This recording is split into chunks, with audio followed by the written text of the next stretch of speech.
मैं आप सभी का आदिवासी एकता परिषद के महासचिव होने के नाते मैं आपका इस कार्यक्रम में अभिनंदन भी करता हूं।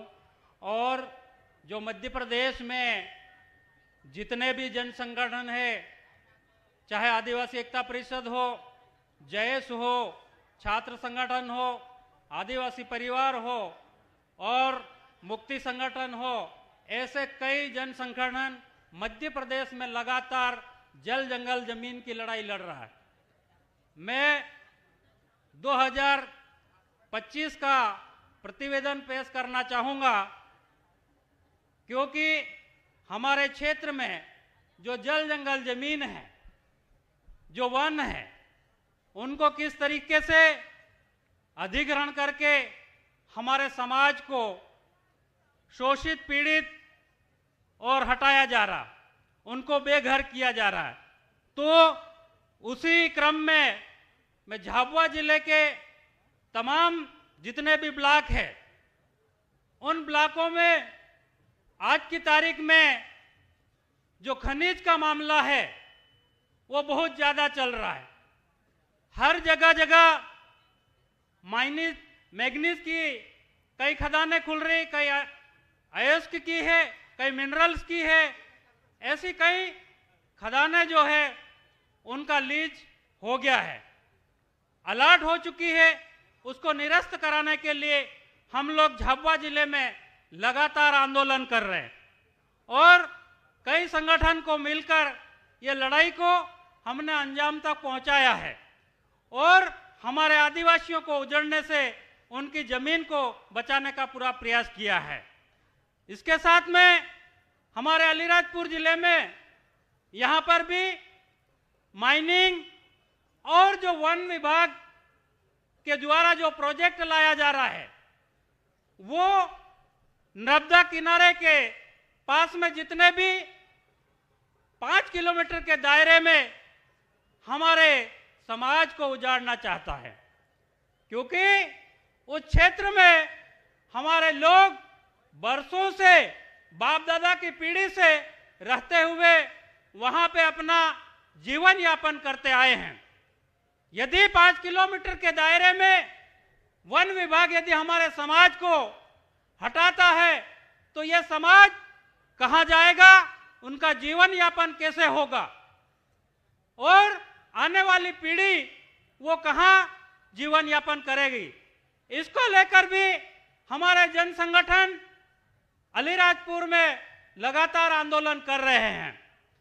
तो ये लड़ाइयाँ हमारी चल रही है। इसके क्रम में हमारे रतलाम जिले में जो 8 लेन निकला है रोड, वो झाबुआ में भी निकला है। जो निवेश क्षेत्र के नाम से उस 8 लेन के आसपास से 10 किलोमीटर के दायरे में उनको निवेश क्षेत्र के लिए जमीन चाहिए। उन्होंने, भारत सरकार ने नोटिस दिया कि 8 लेन के आसपास हम लोग 10 किलोमीटर के दायरे में निवेश के लिए ये प्रोजेक्ट लाए हैं और आपको ये जमीन खाली करना है।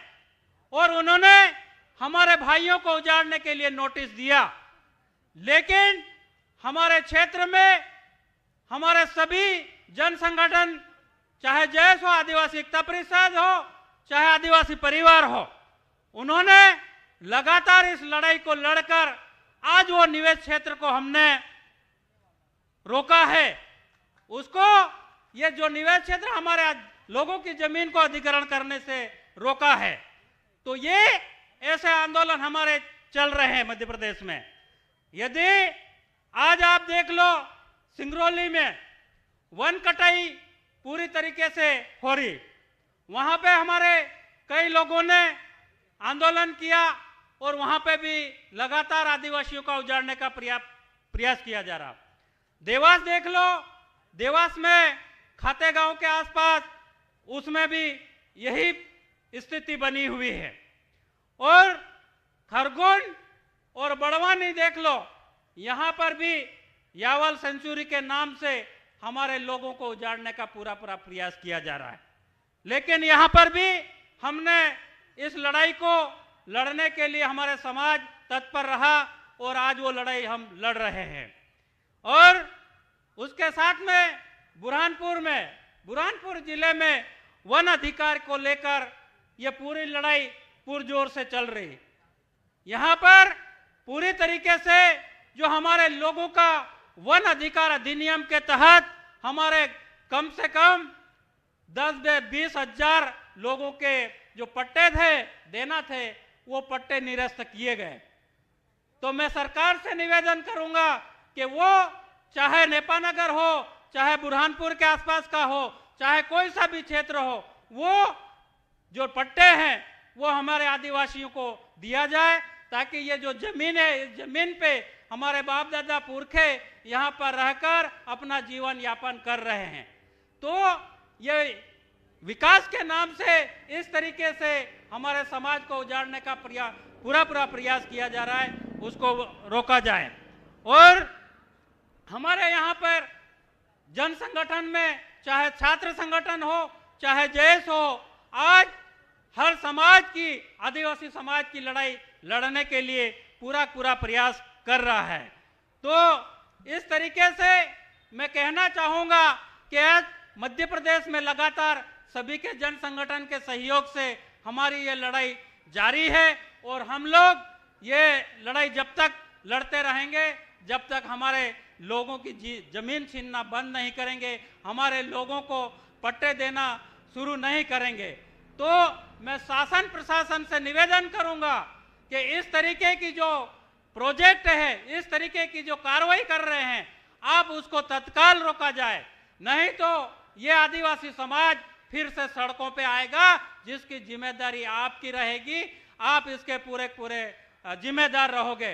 तो मैं फिर से यही कहूंगा कि आज जो जल जंगल जमीन की लड़ाई है उसको लड़ते रहें, और हमारे संवैधानिक हक अधिकार की लड़ाई लड़ते रहें, उसको कम ना होने दें, और जो जितने भी संगठन है उसमें बंटने का प्रयास ना करें। हम एक होके हमारे समाज को अपने अधिकार कैसे दिला सकते हैं, उसके लिए लड़ाई लड़ें। मैं यही कहूँगा, फिर से आह्वान करूँगा कि इसके लिए लड़ाई के लिए आप तत्पर रहें।